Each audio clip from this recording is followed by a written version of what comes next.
Cecil, wake up. God damn it, Eli. Where are we? Like you don't know, Mr. Hinty Hint. No, I don't know. Where are we? Okay, play dumb. Well, since someone hinted at a buddy road trip with their essay about the Lewis and Clark expedition this week, I got the message loud and clear. So I drugged your lemonade just like you wanted me to, and now we're headed down the Missouri on a canoe. Okay, first of all, that's like literally the opposite of what I wanted.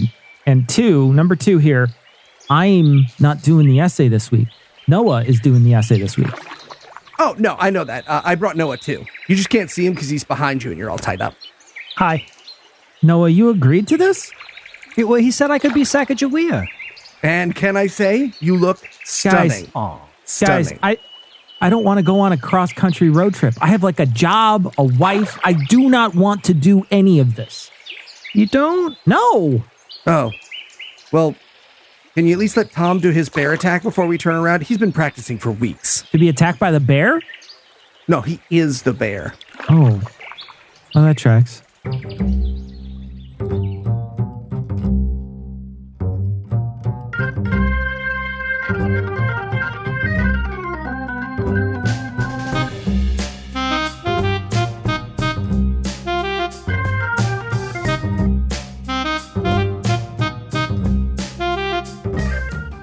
Hello and welcome to Citation Needed, the podcast where you choose a subject, read a single article about it in Wikipedia, and pretend we're experts. Because this is the internet. That's how it works now. I'm Cecil, and I'll be driving on this road trip, but I'd be remiss if I didn't mention the other passengers. First up, a guy that wants to stop for food and potty breaks every rest stop, Eli. Hey, ain't no Chex Mix like gas station Chex Mix, Cecil. I'm a collector. And the guys in the back seat that won't stop fighting and telling me that the other guy keeps encroaching on their side, Tom and Noah. Okay, look, I told you, I said it before we left, I need at least 2/3 of the back seat for myself and my travel jerk. Yeah. No, and as his backseat companion, I can assure you he is not talking about dried meat, guys. And I never said I was. Non-patrons, I will turn this car around right now. Don't make me do it. And if you want to learn how to be the favorite kid and keep our tanks full, be sure to stick around till the end of the show. And with that out of the way, tell us, Eli, what person, place, thing, concept, phenomenon, or event we'll be talking about today. We'll be talking about the Lewis and Clark expedition, because this is the part of the show where I just do the thing we all agreed. We wrote it down first. You're right, Eli. We wrote it down. We've been doing it for 283 episodes, so it's just this is my turn to just say these exactly. words. Thank you very much for complying. We appreciate it. And Noah, you were about to actually a few American heroes. Are you ready to take them down a peg? And may I say, it's about damn time. It is about time. So why did you pick this topic? So as Americans, the Lewis and Clark expedition is drilled into our heads as the absolute height of adventure, and its leaders are sold to us as real-life superheroes. We've honored them on coins, currency, postage stamps. We've named cities, schools, parks, and flora after them. The most popular modern book on the subject is called Undaunted Courage, for fuck's sake. And this is hard to get your head around as a modern American because, you know, it's Idaho, right? It's Iowa. It's the fucking Dakotas. I'm sure it was very imposing back in the day, but it's still hard to get your pulse up over the untamed malarial wilderness of Yankton, South Dakota. We've all made cross-country trips farther than Lewis and Clark's at this point, and the greatest hardship we faced is how fucking bored we were, right? Yeah, Sacagawea with us at the airport. Okay, quick reminder, guys. This is a take off your shoe airport, even if you're TSA pre-check. Yes, I know. So anyway, I guess I thought initially that digging into this subject would give us an opportunity to connect with the nation's early history and see what an adventure this country could once really be. But the more I read about it, the more I realized that nothing really happened. But I'm sure it was more harrowing than anything I've ever been through. But most of the dangers they faced were of the not pooping right variety. And even when they did find themselves in traditional adventure type danger, it was mostly because of incredibly dumb shit they were doing, like shooting at grizzly bears with old-timey muskets that take a minute and a half to reload. This is how the Constitution was meant to be played out. A well-regulated militia versus bear arms. That's how it was supposed to work. Okay. If I can just say, Noah, if not pooping right isn't worthy of inclusion in a story, then you've just reduced my autobiography to 4.5 pages. I hope you're happy. Okay, Eli, easy money. You write 3 pages, spill your mango nectar on it, and your mom finishes the assignment. Ooh. That's fair. Not for nothing. I would read the shit out of Eli's autobiography as written by his mom. Yeah, sure. Me too. So now, don't That's the get me only wrong way here. any of us will read it. Well, that too. Lee Bennett Hopkins Award winner. Anyway, That's right. So now I should clarify here, because just because the trip was boring doesn't mean the story's boring. Okay, the story's fascinating, but more for its ignorance and hubris than for its fucking undaunted courage. From its very inception, the entire effort was permeated with stupidity, and if Lewis and Clark deserve credit for anything, it's not letting that stupidity get them or their party killed. Okay, real quick, I think it's weird that you're doing an expedition where it's not a tragedy. Like, didn't we establish early on right. a precedent? I don't. right? It feels It weird. feels feels like So you're sort of taking the show in a new direction. Yeah, this is a new direction for us. Okay, so with your justification out of the way, tell us, what was the Lewis and Clark expedition? The Lewis and Clark expedition was an 8,000-mile journey by river and land undertaken at the behest of the U.S. government between May of 1804 and September of 1806. It was co-led by U.S. Army Captain Meriwether Lewis and Second Lieutenant William Clark, who took about 30 men into the unexplored wilderness of the newly acquired Louisiana Purchase and beyond. And of course, I mean unexplored by white people. This area was already populated with plenty of people that had been exploring it for millennia. Spoiler alert, it's not going to work out well for them. Yeah, spoilers, Noah. Oh, I misspoke. We were the despoilers. Despoilers is what I meant to say. Despoilers. That's what I meant to say.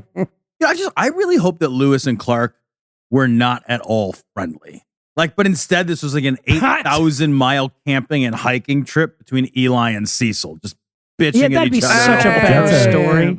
Bad right? example. Bad example. That's a 6-mile trip, Tom, because he's buried at mile 7. All right. Where does the story start? It starts in Thomas Jefferson's fragile little ego, Cecil. See, back in the late 18th century, a European naturalist by the name of Georges Louis Leclerc, known as Count Buffon, proposed what he called the theory of American degeneracy. So the idea was that there was something in the continent's very soil that made everything that grew in America all little and shitty.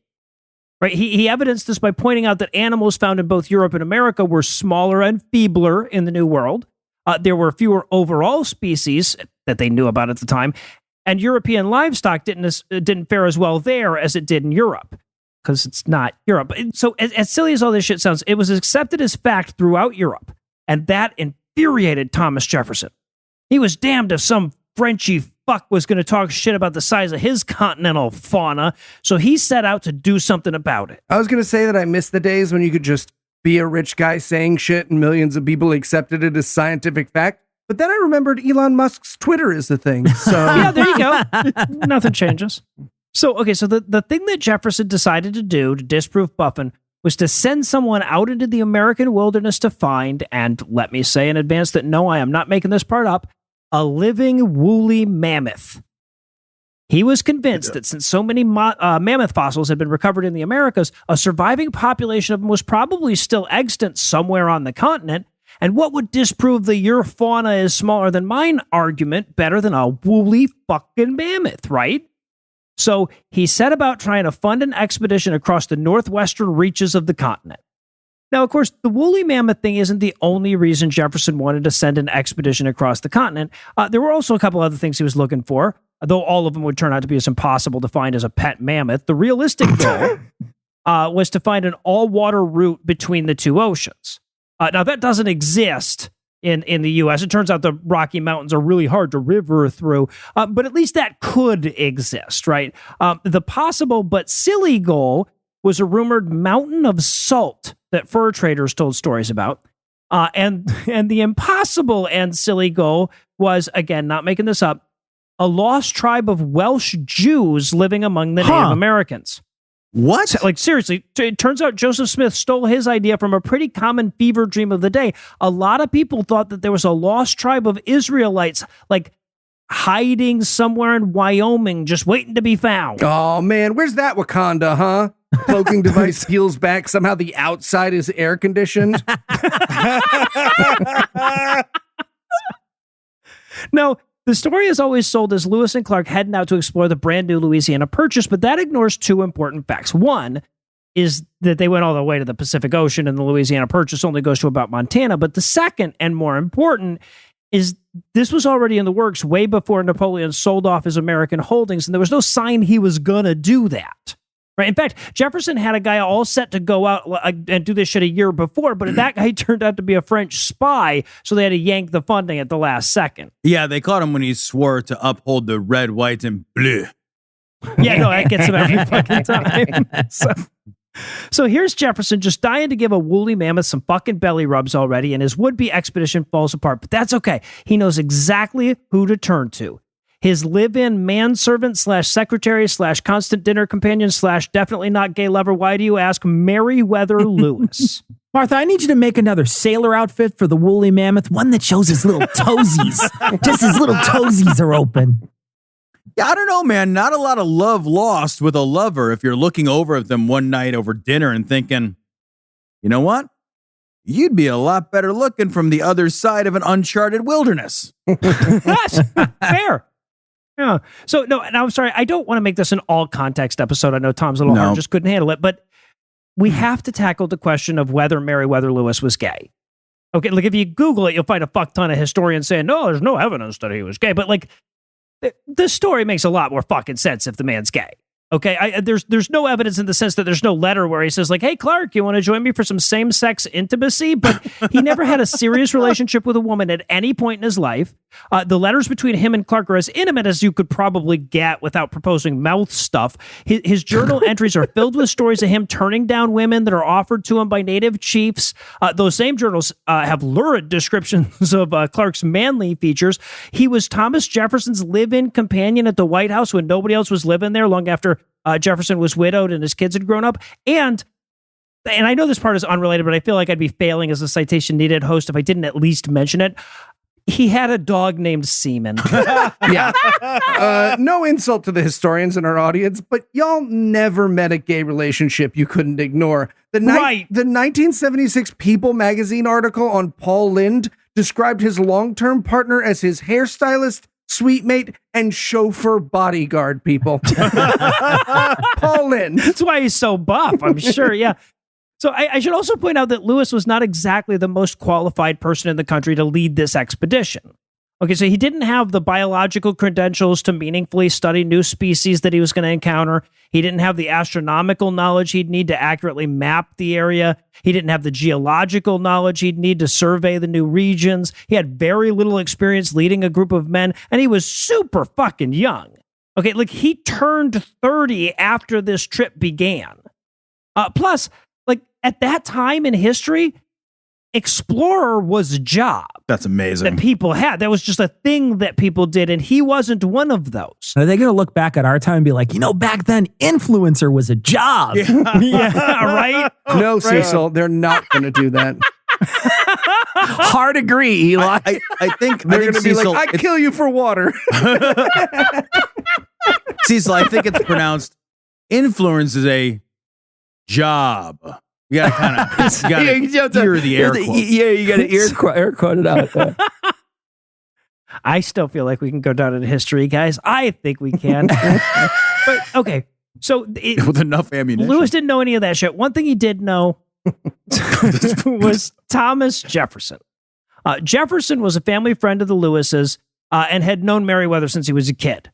He was in the army when Jefferson took office, so he had young Lewis requisitioned as his personal secretary, which is weird because Jefferson wrote down all of his own correspondence, and that's mostly what secretaries did back then. Like the job of U.S. president was a lot different than it is now, so it's not like he needed a chief of staff managing his busy schedule. As near as anybody can tell, Lewis's job was essentially to keep Jefferson company and hang out with him at dinner parties. So no shit, when the first leader fell through, TJ's response was to be like, oh, you know what? I know a guy who loves to camp.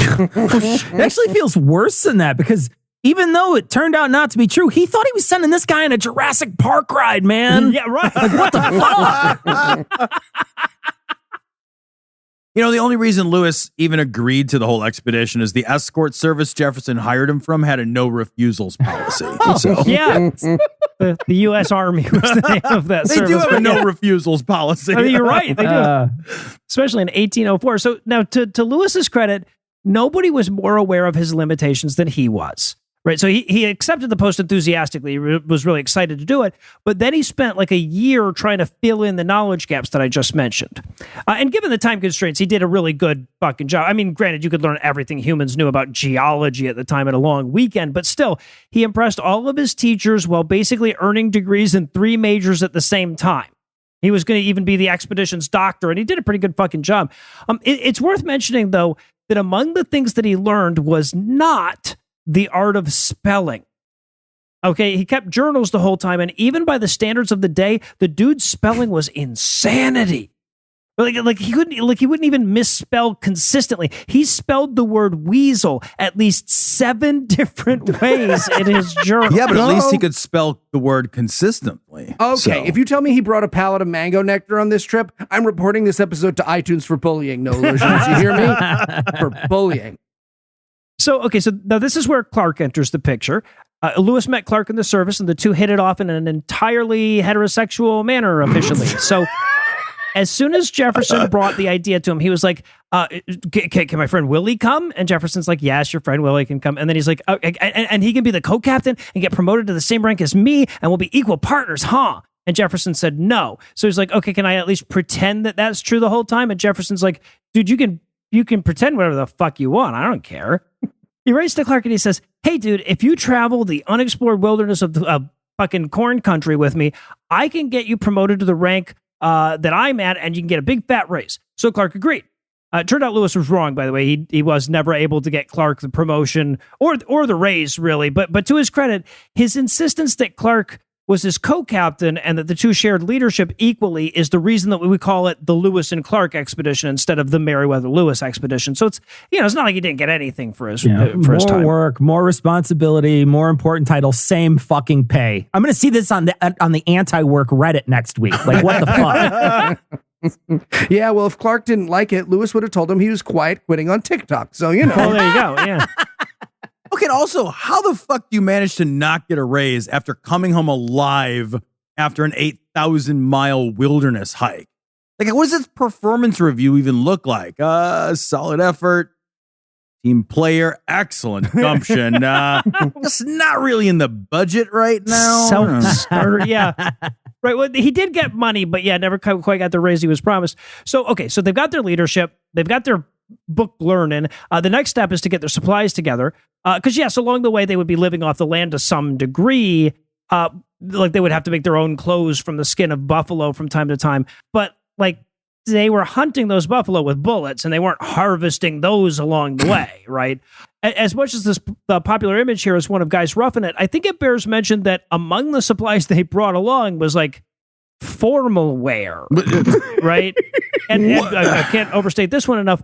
Another of the things listed as inventory for their trip was a human fucking being. What? Because not only was William Clark a slave owner, but his slave York accompanied him on this trip.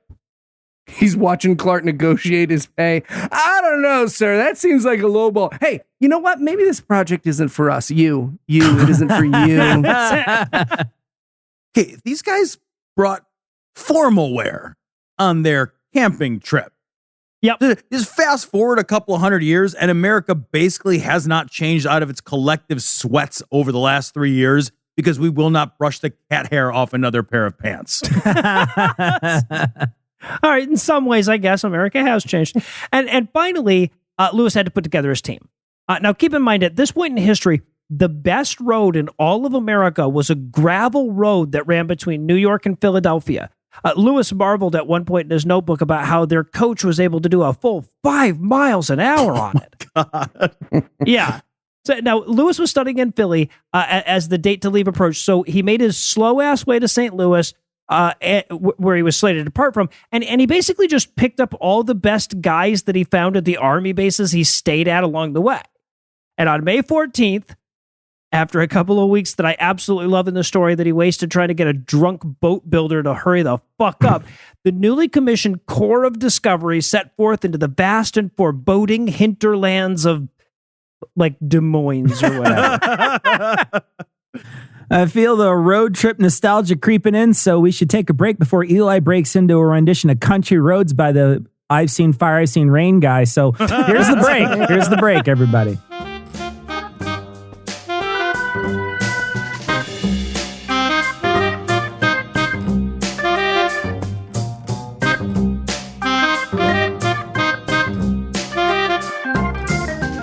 All right, ready to go. Sorry about that. Seriously, this is like your third bathroom break, and we haven't even left St. Louis yet. I told you, Clark, I had a lot of fiber for You breakfast. had cookies for breakfast. Fine. Just let me put this quick letter to Tibbles, and then we can head out. Who's Tibbles? He's the president, Clark. Maybe read a book? Dude, gross. Homophobe. No, I don't mean because you're gay. I mean because you call the president Tibbles, man. Believe me, I have called him a lot grosser stuff than Tibbles. I'm begging you not to tell me this. Fine. Did you get the supplies? Most of them, yes. Most of them. Really? What couldn't you find? Oh, I don't know. Let me look at this list. Let's see. Vegan chicken nuggets. None of those exist yet. None of those words even exist yet. Oh, man. Sports Night on DVD also. That doesn't exist yet. Oh, but that show's going to be so good, though, dude. It's going to be so good. And mango nectar. I don't think that's a thing yet either. Fine. We'll make do without. All right. Just give me 1 second and I'll be ready to go. 1 second for what? Bathroom break. Seriously? That was a long conversation. Go to a doctor. They don't exist yet. That's fair.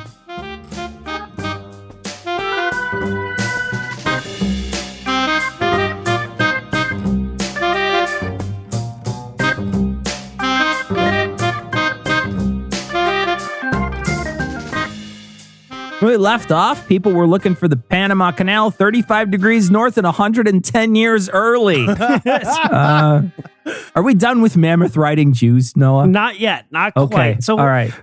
So, okay, look, I talked a lot about the woolly mammoth shit and the surprise Jews because that really happened and it's too crazy not to emphasize. But for realsies main goals of the expedition were to find the most direct water route across the continent, to establish sovereignty over the unexplored Pacific Northwest before other Europeans could lay claim on it, and to open friendly dialogues with the Native American tribes along the way. In this regard, they failed miserably on all three counts. So to be clear, not dying was the only win condition that we were imposing on these guys, and one of the guys died, right? So we're even being super lenient even by that metric.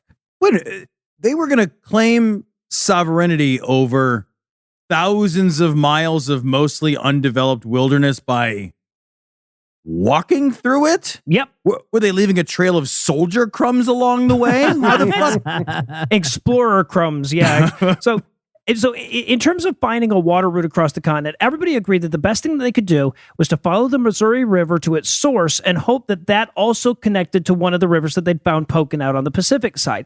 So they needed to take a boat laden with years worth of bullets and formal wear upstream for thousands of miles. Plus, whenever they came across a major tributary, they'd have to have like these weird existential debates on which incoming river was the real Missouri before they could decide which route to follow. Well, that's easy. You just float a picture of Patty LuPone and see which one it goes down. Okay, why would that work? Because Missouri loves company. Oh, Jesus Christ, dude. Can we just look at the spelling of Missouri here? Can we all see that? I go through and I correct a lot of his spelling mistakes. Yeah, but this whenever I is do too it. good. Cecil's just seething with admiration right now. I am. Brilliant. Brilliant joke. Brilliant joke. So good. S-O-R-I. So good. So, okay. So all that being said, their inability to find a water route wasn't the biggest failure of the expedition. Because it's not like there was less of a water route after they got done. Not so much when it came to their charge to improve relations with the native tribes. Nowhere else did they go as spectacularly and predictably wrong as there. Because here's the thing. The Native Americans were poor. Their ranks had been decimated by new diseases that the Europeans brought. They didn't have anywhere near the kind of fancy technology that the expedition was sporting. And as often as not, they're wondering if they're like, how are they going to survive this winter? Right? So along comes this expedition of 36 white guys with a literal boat filled with food and fish hooks and guns and ammunition and other various survival supplies that they refuse to share or trade at all. And then they ask if they can be your friends now. To be fair, America would continue this as foreign policy forever, though. So it's a nice. That is right. Right. Yeah, I mean, you know what they say: sharing is caring, and we don't. Yep. Now, I should say they did bring along gifts for the native chiefs that they met along the way, but they sucked worse than Charlie Brown's trick or treat haul. Like, for real, they were giving them these little silver medals with Thomas Jefferson's face on it and little mini American flags. And that was pretty much it. Oh, my God. Right. And the natives are like, dude, even your fucking dog has a gun. Man, you guys can't come up with a couple of those so that, my kids don't starve again this year and I have to start off with new kids again. And Lewis and Clark are like, no, the seaman needs to hunt. I'm sorry. Ooh, sorry, I don't carry cash, but I do have this card for the homeless shelter down the road where you have to take a Bible and Holy Communion before you get a sandwich, but it's great. It's great. Now, worse still, Lewis had this little speech that he gave to all the tribal chiefs they came across. And while there's no direct transcript of his speech, we can glean enough of it from him and Clark's journals to get the gist. It's just this condescending bullshit about how Thomas Jefferson is now their great father and they have to be nice to everybody and the white man will bring many gifts.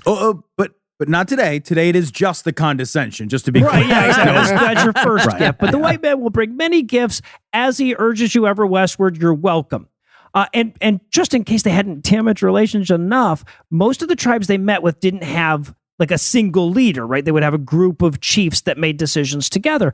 But Lewis would arbitrarily declare that one of them was first chief at the end of each of his little visits and then tell that guy, you're in charge of everybody else. With no consultation, he would just declare that out of the blue. No justification whatsoever, except they apparently couldn't conceive of a system where one person wasn't in charge, despite leading an expedition with co-commanders. Okay, listen, there needs to be a straight-acting top, a flouncy bottom, a badly behaved dog. I'm not explaining this to you guys again, okay? Now, you might be wondering at this point, how was Lewis delivering these big speeches? Right? Well, in some cases, when they were closer to the Appalachians, they would have a translator who could speak both English and the native languages. But as they got further inland, they kept having to add to their translator chain. So no shit, there were instances where communication was done by like translating English to French to Lakota to Pawnee to Shoshone and then back. Right? And when that shit failed, they'd use what the journals referred to as universal sign language. So imagine trying to communicate Thomas Jefferson is your sovereign ruler and would like to establish trade relations with your people in gestures. Translation from the seventh translated language is just a story about how they're searching for a world leader that's a giant prehistoric duck in a sailor outfit. It's just, okay, you know what? It'll make more sense if I read it off these gold tablets. Hang on. Exactly. Seems silly. Now, speaking of translators, it's high time that we bring up possibly the most disturbing part of this entire story, which is saying a lot since it's the opening act for brutal colonization and includes Clark's personal fucking slave. But we haven't gotten to it yet. See, the expedition spent their first winter in a fort near present-day Washburn, North Dakota, and while they were there, they met a French-Canadian fur trapper named Toussaint Charbonneau, and he offered to serve as a translator for the Corps. He also brought along a woman who not only knew the terrain, but also spoke several of the languages that were going to be important to him along the way. That woman, of course, was Sacagawea. You might remember her from her incredibly expensive coins that nobody used. There you go. This is the part where I do have to point out that it was just $1 coin, Eli. They cost $1. It was gold color. That was not real gold. That's $1 coin. Wait, are you guys being serious right now? No. Incredibly expensive How much did you pay? You I know don't what? want to talk about it. I don't want to talk about it. Let's just do our fun comedy podcast. Okay, cool. Eli, is that what you think you got when you bought Bitcoin? Just It's a bit of coin. I don't want to. I'm gonna cry on air again, and I already cried. I don't want. Okay, so now here's the fucked up part. So you'll often see Sacagawea referred to as Charbonneau's young wife, but young is an understatement and wife is an overstatement. She was a 16-year-old sex slave that Charbonneau won in a fucking card game, along with her sister. okay. That many wives? That had to be a full house. Okay. Jesus. Okay. Jesus Christ. So Was that by the bad? way, Should we flush that out? Jesus Christ. Have you no heart? So here's how fucked up Sacagawea's story is. At one point, they actually run into her tribe and she reconnects with her brother for the first time in years. But then they drag her along with them for the rest of the expedition because she was still, Charbonneau's property after all. So yeah, quick reminder why conservatives don't want you to know the history of the thing they're trying to conserve. Right? A country that unironically calls itself the land of the free put a 16-year-old sex slave forced into dangerous military service while pregnant on its goddamn money, and then patted itself on the back for being progressive enough to put a lady there. I know all of you in Florida just heard a government mandated 90-second beep here. So I'm going to TLDR it for you. All the explorers co-authored a book on how there's only two genders. So that happened. The French guy's just like, no, honey, I love hanging out with your brother's family. How you guys always talk about people I don't know, and then you play card games that only your family knows the rules to. But we got to explore America, so got to get going. In addition to failing to find a water route across the continent and failing to improve relationships with the natives, Lewis and Clark also failed to find a living woolly mammoth or a dead one. That being said, they did find a metric fuck ton of species previously unknown to science, at least 178 plants and 122 animals, according to the U.S. National Park Service. I doubt that that's the exact correct number, though. And even though it wasn't an all-water route, they did map out what would have been at the time the easiest route across the continent if you had to carry heavy cargo. Yeah. You guys can skip this valley here. That's where my wife's family lives. They're super boring, and they always play these card games that only know the rules to. Now, as to the danger of the trip, I feel that was greatly exaggerated over time to sell books and cultivate celebrity. Right? Yes, they faced some hardships, but you have to compare what they went through with, what anybody who was in an army of a broke-ass country in 1805 went through. Right? I feel like the average American soldier didn't have it any better than the 30-some-odd guys that were on this expedition. Rations occasionally got lean over the winters, but most of the time, given the bountiful game back then, these dudes were eating like medieval kings. Plus, a lot of Native American tribes apparently believed that a person's power could be transferred through sex. So guys would literally ask members of the expedition to fuck their wives as a favor to them. So everybody was eating well. They were all getting laid, except both Lewis and Clark, who, according to the records and the recollections of the other members, always declined those offers. Ooh, I feel like that might have been awkward. Hey, Steve. Did you get the head white guy to fuck your wife? Nah. What? She's beautiful. I know, but when the translator finally got the message across, he just flapped his hands and went, ew. Ooh, rough. You think he's maybe... definitely. Yeah. That's what I said. But then Gary was like, oh, you just think everyone is. Oh, hey, have you considered offering him Gary? Oh, please. For a weekend of quiet, I'd pay him. Also, did you see they brought a kid with them? So tacky. I think one of them was married to her. Ugh, gross. White people, man. Fucking savages. Now, through most of the history of this country, the big danger that the Lewis and Clark expedition faced was always presented as those Native American savages that might cut their throat at any minute. And when you read their journals, they were very clearly worried about that happening constantly, but it never was justified by any actions. They had a couple of tense standoffs here and there, but nobody ever attacked them. Well, I'm sorry, Lewis did get shot in the ass at one point. And they eventually blamed some unseen native foe, but he was almost definitely actually shot by the dude he was out hunting with. The Cheney family has been in America for a long time. Yeah. Right. So, but when faced with the choice of admitting that he accidentally just shot his commanding officer in the ass or blaming a mysterious savage, great-grandfather Cheney opted for the latter. Sir, I can't be sure, but I think it was a mammoth with a long gun. Shooting from that mountain of salt over there. Yeah. But to give you an idea of the relative hardship they faced, when they finally reached the Pacific Ocean, they had the option of boarding a ship and just riding all the way back home. Now, granted, this is pre-Panama Canal, so that means like rounding all of South America. But still, if the cross-country trek was all that bad, they probably would have taken that option. Instead, they turned right back around and retraced their steps. In fact, a couple of people actually had to go back via ship so that, like, some of the records and samples would survive even if the party didn't. But by all accounts, the guys who had to do that were bummed about it. I get it. It's like when there's too many people, so everyone else piles into an Uber XL and they make you take a lift. Yeah, so when they finally take a lift, the cars take forever. Drivers are mean because they have rights or something. It's the same people. So when they finally made it back in September of 1806, they were greeted as heroes. The American public devoured any printed material they could find about the expedition, and the press obliged by printing everything they could find and then some.